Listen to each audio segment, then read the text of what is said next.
विजय जी, बिहार की सियासत आप भी समझते हैं, पहले धमकियां मिलती थी, शाम को 6 बजे के बाद लोग घरों से निकलते नहीं थे। अगर आप नई बाइक खरीद लेते हैं तो अगले दिन वो बाइक आपसे बाजार में और खेतों में छीन ली जाती थी।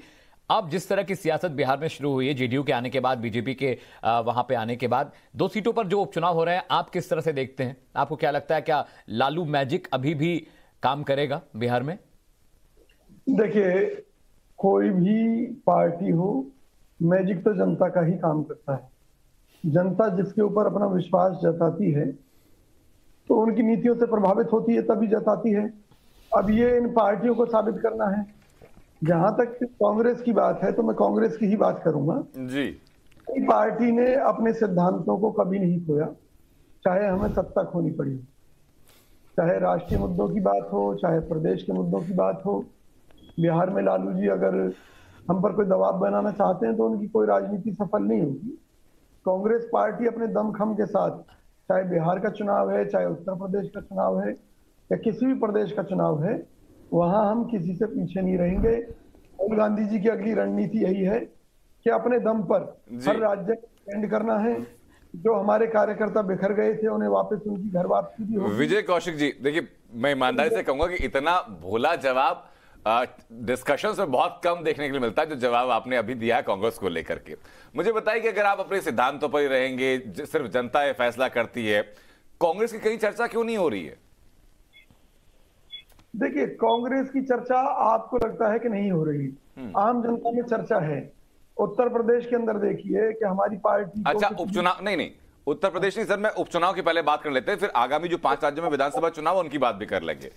इन उपचुनाव में आप कांग्रेस को कहां देख रहे हैं, जितनी भी सीटें हैं? देखिए, उपचुनाव और चुनाव में जमीन आसमान का फर्क होता है।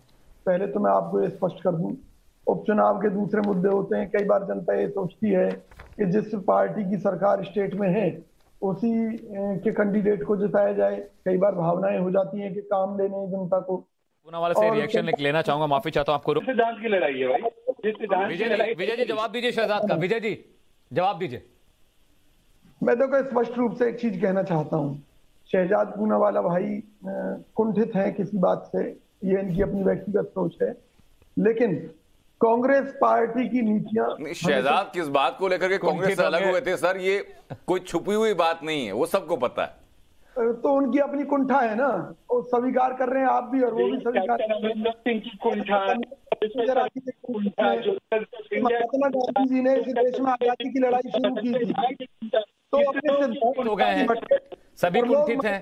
छत्तीसगढ़ में कुंठा है, कुर्सी को लेकर लड़ाई हो रही है। राजस्थान में गहलोत और सचिन पायलट लड़ रहे हैं, वहां भी कुंठा है। हमारी पार्टी को ये माना गया कि हम दोबारा कभी सत्ता में नहीं लौटेंगे, लेकिन लौट कर आए ना हर बार। चलिए विजय कौशिक जी, मैं आपका रुख करूंगा। जिस तरह से कोविड के मसले पर जनता नाराज रही, महंगाई के मुद्दे पर अभी भी जनता में बहुत रोष है, क्योंकि पेट्रोल डीजल की कीमतें रोज बढ़ रही, हफ्ते में 3-3 बार कीमतें बढ़ जाती हैं। महंगाई का मसला है, रसोई गैस का मसला भी जनता को परेशान कर रहा है। तो आपको क्या लग रहा है, इस बार के उपचुनाव में क्या कहीं ना कहीं ये फैक्टर बीजेपी को नुकसान पहुंचाने वाले हैं उपचुनावों में?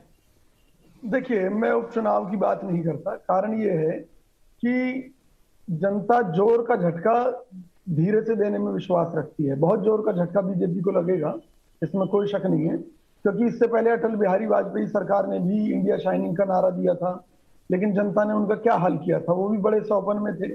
इसी तरीके से मोदी सरकार चल रही है, अच्छे दिन दिखाने का वादा किया था, बुरे दिन ला दिए देश के। रोज पेट्रोल डीजल के दाम बढ़ रहे हैं, और आपको मालूम होना चाहिए कि जब भी देश में पेट्रोल डीजल के दाम बढ़ेंगे, हर चीज महंगी होगी, चाहे वो राशन है, चाहे वो ट्रांसपोर्टेशन है। कौन सी ऐसी चीज है जो इससे बची हुई है? देश में बेरोजगारी चरम पर है, हर तरफ हाहाकार मचा हुआ है। विजय कौशिक जी, एक काम करते हैं सर, थोड़ा सा ट्रैक पर वापस लौटते हैं। हम लोग उपचुनाव के संदर्भ में बात कर रहे हैं ना, आप भी उसी के लिए आमंत्रित हैं कि आप उपचुनाव पर बताएं, पार्टी का पक्ष रखें, आपकी स्थिति, आप अपने आप को कहां पाते हैं। जिन मुद्दों का आप जिक्र कर रहे हैं, क्या ये मुद्दे कांग्रेस ने जहां जहां अपना कैंडिडेट खड़ा किया वहां आपकी तरफ से उठाए गए?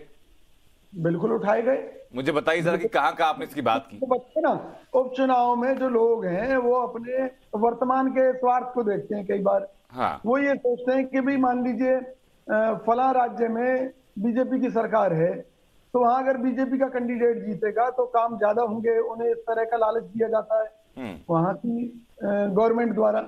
राजस्थान में आपने यही लालच दिया था क्या सर? क्या चीज? राजस्थान में आपने यही लालच दिया क्या?